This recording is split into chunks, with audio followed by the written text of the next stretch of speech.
국민의 정치적 영향력보다는 국민의 대표자들인 국회의원들의 정치적 영향력을 더 크게 만드는 그런 정부 형태. 그래서 굳이 제가 비유를 하자면 국민을 위한 정부 형태라기보다는 국회의원에 의한 국회의원을 위한 정부 형태가 내각제. 그리고 우리는 지금 권력의 집중에 대해서 몸서리치고 있는 것이다. 근데 권력이 누가 어떤 정부 형태에서 더 집중하게 되느냐? 우리 지금 현행 정부 형태에서는 아까 보면 헌법에서는 분명히 권력을 분립시켜 놓고 효과적으로 작동할 수 있는 제도로 되어 있는데 미흡한 부분이 있는 건 사실이다. 특히 법률이나 이런 것들이 미흡하다. 근데 정부 형태자 헌법 제도 자체적으로 이런 권력의 분립보다는 집중을 추구하는 정부 형태가 내각제입니다. 아까 어떤 정부 형태라고 했죠? 일원적 정부 형태. 국민의 대표를 의회만이 독식하고요. 입법권과 행정권이 결합되어 있다. 한 정당이 혹은 그 한 정당의 당수가 정치적 영향력이 매우 극대화되어질 수 있어요. 입법권도 좌지우지할 수 있고 행정권도 좌지우지할 수 있는 그런 정부 형태다.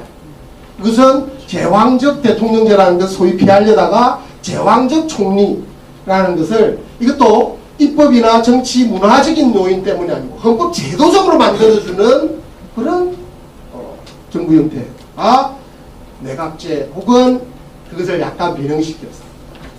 이원정부제라는 이름으로 대통령을 국민들이 선출하고자 하는 욕구가 강하니까 그 대통령 선출하긴 해주는데 그 대통령은 핫바지로 만드는 그런 정부 형태.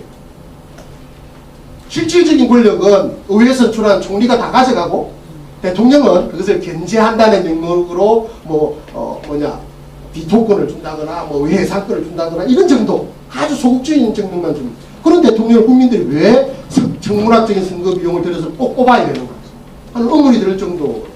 그리고 그 이름을 지금은 이제 우리들이 문제 제기해서 많이 바뀌어졌습니다만은 분권형 대통령제라고 부릅니다. 자, 대통령제면 행정권의 중심이 누구에게 있어야 하는 거겠습니까? 대통령이 있어야 되겠습니까? 총리에게 있어야 되겠습니까? 우리 국민들 그렇게 생각할 거 아니에요? 상식적으로? 근데 분권형 대통령제의 실질을 들여다보면 그 사람 분권형 대통령제라고 명명된 안을 정부 형태 안을 제시한 사람들 보면 당신 주장은 뭡니까? 대통령을 직선으로 뽑고 대통령에도 외치권을 주고 내치권에 해당하는 것은 총리에게 주는 거고 총리는 국회에서 선출하게 하는 것입니다. 그래서 지금 대통령에 집중된 권한을 나누는 것입니다. 분권입니다. 일리는 있어 보이죠, 그죠? 그렇지만 거기에서 무게중심은 어디에 가 있는 겁니까? 총리에 가 있는 겁니다. 그리고 국회에 가 있는 거예요. 그러면 그건 대통령제라고 부르기보다는 내각제라고 부르죠. 분권형 내각제라고 부르면 될 텐데 왜 내각제라고 안 부를까요? 국민들이 선호하지 않기 때문입니다. 일종의 저는 사기라고 부르는 거죠. 결국 제가 말씀드리고자 하는 것은 이 정부 형태들이 민주주의적인 정부 형태들이다라는 것을 제가 전면적으로 부정하지는 않지만 거기에도 장단점이 원론적으로 있을 수 있고 국민들의 직접 정치적 영향력을 강화시킬 수 있는 정부 형태는 뭐냐? 대통령제가 상대적으로 그렇다 하는 것이고 내각제의 경우에는 대표들끼리 대의제, 안전민주제가 굉장히 안정적으로 이루어진 체제에서의 정부 형태이고 국민들은 선거 때만 국회의원 선거 때만 반짝 힘을 발휘하고 그 나머지 부분들에는 힘을 발휘할 수 없는 이미 200여 년 전에 루소라는 사람이 영국의 민주주의를 두고 한 말이 있습니다. 영국의 국민들은 선거 때는 주권자이지만 선거만 지나고 나면 노예로 변모한다. 찰나적으로 주권자의 기쁨을 누릴 수 있을지는 모르지만 일상생활 속에서는 노예로 전락하고 만다 라는 비판을 영국 민주주의를 보고 이야기합니다. 영국의 민주주의가 어떤 민주주의죠? 내각제 정부 형태를 가진 겁니다. 제가 너무 악마와 그렇지 않은 것을 대비시키는 부분들 시간이 제약되어져서 제가 좀 도식적으로 말씀을 드린 것을 양해를 구하고요. 궁극적으로 제가 정리를 하고자 하면 현행 헌법 체제 하에서의 정치 체제에서의 근본적인 문제점은 국민들의 정치적 자유를 정치 관계법들이 억압하고 있어서 생기는 것이 제일 큰 문제다. 두 번째는 입법권을 가진 국회가 정치개혁이나 헌법 정신에 입각한 입법 그리고 국정 통제 기능을 효과적으로 행사하지 못하고 오히려 그들만의 리그를 구축을 해서 정치적 기득권을 구축하고 정치적 독과점 체제를 만들어서 국민들을 소외시키고 정치적으로 소외시키고 그 와중에서 국정농단 현상은 효과적으로 못 막는 그런 입법 정치관계법들과 정치적 관행 때문에 생기는 문제. 즉 국회를 민주적으로 개혁하는 그런 방법들을 우리가 최우선적으로 강구해야 하고 그에 기반해서 정부 형태를 포함해서 각 정치 제도들 간에 각 국가 권력들 간에 국민들의 어떤 정치적 통제권들이 효과적으로 작동할 수 있고 그들 간에도 서로 견제해서 국정농단 사태가 발붙이지 못하도록 하는 그런 정치개혁을 우리가 달성하도록 노력해야 할 필요가 있다. 그래서 그것이 꼭 필요하다면 헌법에서 어떤 부분들 바꿔야 할지 우리가 고민을 해보아야 한다. 그 첫 번째는 국회의원 선거제도와 관련된 비례성을 확보하기 위한 조항을 확보하는 것이고 두 번째는 획기적인 지방분권을 하는 것이고 사법권과 감사권을 민주화시킬 수 있는 그런 헌법개혁을 민주주의 강화를 위한 개헌의 사항으로는 우리가 우선적으로 제시할 수 있다. 이렇게 정리할 수 있겠습니다. 들어주셔서 감사합니다.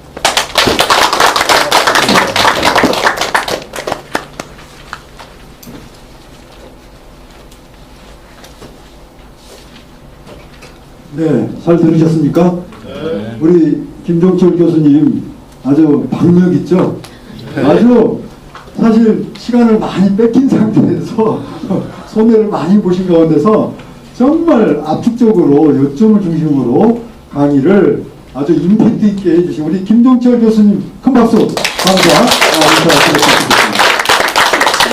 예, 시간이 얼마 남지 않았는데 역시 화장실 꼭 가셔야 될 분들은 다녀오시되 아까 조편성을 했기 때문에 또 토론을 한번 거쳤기 때문에 훨씬 더 신속하게 토론을 전개할 수 있지 않을까 생각이 들어갑니다. 질문 하나 해도 될까요? 그래요? 좋습니다. 조금 늦게 가시고 각오하셔야 됩니다. 자, 그러면 우리 교수님 질문.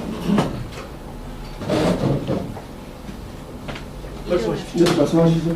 네. 저 교수님께서 내각제하고 공화제, 그 대통령제에 대해서 이렇게 설명을 많이 해주셨는데 세계 이렇게 나라 보면 내각제와 이렇게 공화제 체제로 이렇게 나눠져 있잖아요.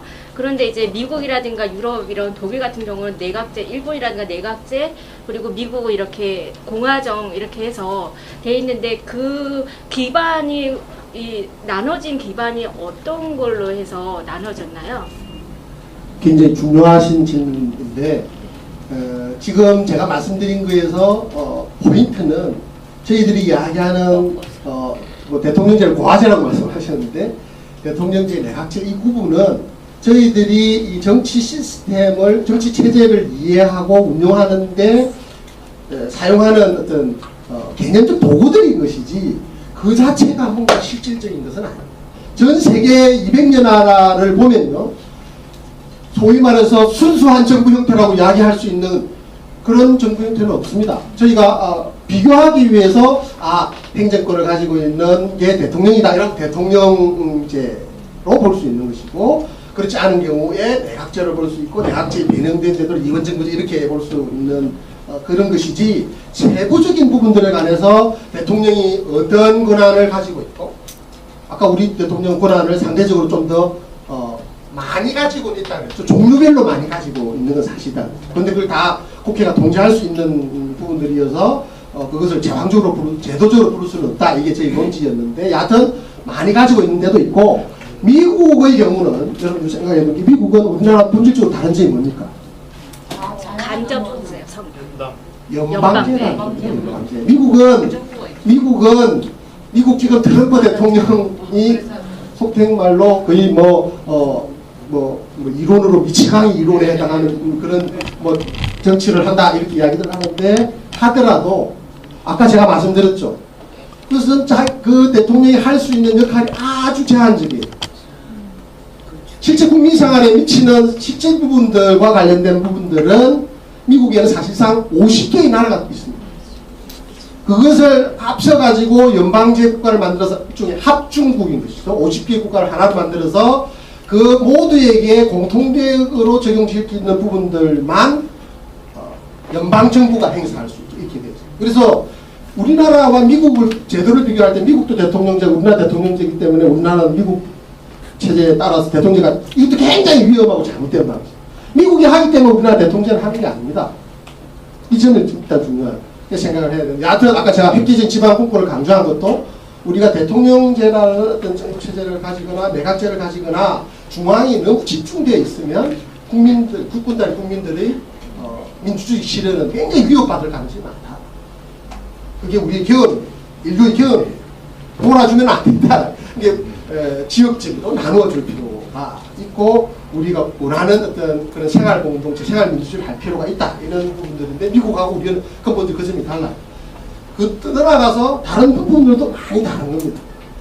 우리의 경우에도 지금 우리 정부 형태를 편의상 우리가 행정권을 대통령이 있다는 점에서 대통령제를 분류할 뿐이지 우리는 아주 고유한 한국적 대통령제를 발전시켜 왔어요. 우리나라 같은 정부 형태를 비슷하게 가지고 있는 나라들이 그렇게 많지 않다고도 할 수 있습니다. 우리나라에는 그래서 총리제를 두고 있죠. 미국에는 없는 제도 아닌가요? 그리고 총리가 사실은 우리 헌법에 의하면 행정부의 2인자입니다. 그래서 총리가 행정권을 행사하는 중앙행정기관을 그게 우리 보통 행정각부라고 부르는 것인데 장관 있죠. 장관 혹은 국무위원, 국무위원이자 장관을 임명할 때 우리 헌법에 의하면 국무총리가 제청을 하고 대통령이 임명하게 돼 있어요.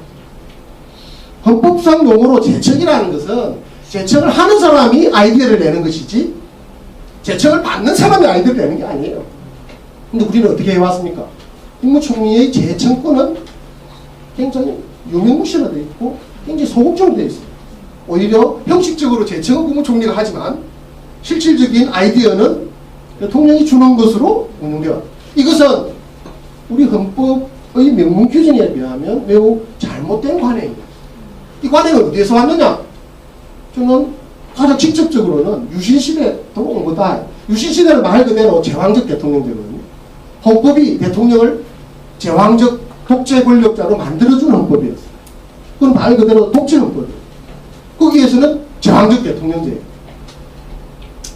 거기는 뭐 제청, 국무총리 제청 이런 거 다 의미가 없어요. 국회의원도 3분의 1을 대통령이 임명할 수 있는 그런 구조 상태에서 대통령이 모든 국가 권력의 최고 정책입니다. 헌법상으로. 50은 그것을 많이 완화하기는 했지만 대통령에게 삼권보다 입법권과 사법권보다는 우위에 있는 그런 제도를 뒀어요. 대표적인 게 대통령의 의회 해상권이에요.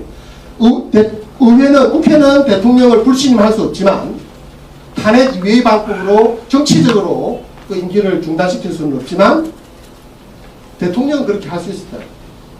근데 현행 헌법은 뭡니까? 없어요. 대통령이 입법권과 사법권에 대해서 그런 우월적 지위를 행사할 수 있는 그 제도라는 것은 실질적으로 이렇게 없다라는 거죠. 근데 관행적으로 그렇게 하는 것입니다. 그게 근본적으로 문제다. 우리 그래서 가져야 될 생각은 우리나라의 정치, 문화적, 역사적 조건 속에서 우리가 이러한 정부 형태들을, 고유한 정부 형태를 발전시켜 왔어요. 대통령을 국민들이 원래 간선으로 뽑다가 그런 제왕적 대통령마저도 이제 국민들 직접 뽑는 제도로 성취해낸 거예요. 이건 우리가 굉장히 소중하게 발전시켜야 할 성취물인데 이것을 자꾸 바꾸려고 하는 게 제가 문제다라는 게 포인트. 우리 역사적 조건을 엄밀하게 분석을 한 다음에 정부 형태 논의를 해야 된다는 것이고, 지금 질문을 제가 약간 변형시켜서 보면 다른 나라 그렇게 많이 볼 필요 없다는 거예요. 다른 나라에서 다른 나라 고유의 여러 가지 역사적 조건 때문에 조금씩 그런 제도들을 발전시켜 온 거예요. 미국은 미국대로, 영국은 영국대로. 내각제만 하더라도 가장 대표적인 내각제, 아까 영국은 예를 들었는데 독일의 내각제. 독일의 내각제가 영국의 내각제와 똑같다 생각하면 오한입니다. 영국은 소위 우리와 똑같은 그 소선거구제에 의한 국회에 선출을 하는 내각제고요. 독일은 비례대표제에 의해서 구성하는 그래서 영국은 지금은 약간 3당 체제처럼 되어 있지만 기본적으로 양당 체제 중심의 정당 제도를 가지고 있는데 독일은 말 그대로 최근에 메르켈이 그 사선을 한 것에서도 여러분들 이렇게 뉴스를 통해 접했듯이 다당제에서 또 이 부분들을 효과적으로 안정적인 정부를 하기 위해서 소위 건설적 불신임제라 해가지고 함부로 총리를 불신임시키지 못하게 해요. 이게 뭐냐? 독일식 내각제는 엄밀히 말하면 대통령제를 가미한 내각제다 이렇게 볼 수 있는 거예요. 우리는 대통령제에 내각제적 요소를 총리제를 두고 국무총리가 장관을 제청할 수 있게 함으로써 내각제적 요소를 가미한 것이라고 한다면 그리고 그 총리는 누가 동의를 해야만 임명할 수 있죠? 국회가 동의를 해야만 임명할 수 있어요. 그러니까 우리의 정부 형태는 내각제적 요소가 가미된 변형된 대통령제라면 독일은 대통령제적 요소가 가미된 변형된 내각제 이렇게 봐. 근데 사람들이 자꾸 그 총리, 대통령이라는 이름 때문에 독일에는 대통령이 있어요. 네, 그렇죠. 명목상으로 국가원수로 존재하는 사람이 있어요. 근데 허수아비예요. 그리고 그 사람을 우리처럼 또 직선으로 뽑지도 않아요. 의회에서 뽑아요. 간섭을 뽑아요. 히틀러의 악몽 때문에 직접 민주주의를 극도로 혐오하는 헌정체제를 가지고 있는 독일 체제. 그 독일은 히틀러의 경험 여러 가지들을 복합적으로 해가지고 그런 독특한 정부 형태를 만들어낸 거예요. 또 다른 정부 형태, 보통 기본정부제라고 이야기되는 프랑스의 정부 형태, 프랑스 정부 형태 기본적으로 대통령제입니다. 그렇지만 우리처럼 내각제적 요소를 가미시켜 놓고 있는 거예요. 수상제를 두고 있는 거예요. 그래서 의회에서 수상을 선출하게 하는 그런 구조를 가지고 있어요. 왜 그랬겠어요? 민주주의 혁명을 가장 먼저 서구에서도 한 게 영국 외에는 프랑스인데 프랑스가 제5공화국까지 오다 보니까 내각제하고 황제하고 왔다 갔다 계속 하다 보니까 우리 정치적 토양과 문화에서는 행정부의 수반을 국민들이 직접 뽑게 하는 게 맞다. 그래서 대통령제를 중심으로 하면서 내각제 요소를 가미하는 그런 제도를 발전시킨 거예요. 이 모든 것들이 다 내각제로 불려지고 대통령제로 불려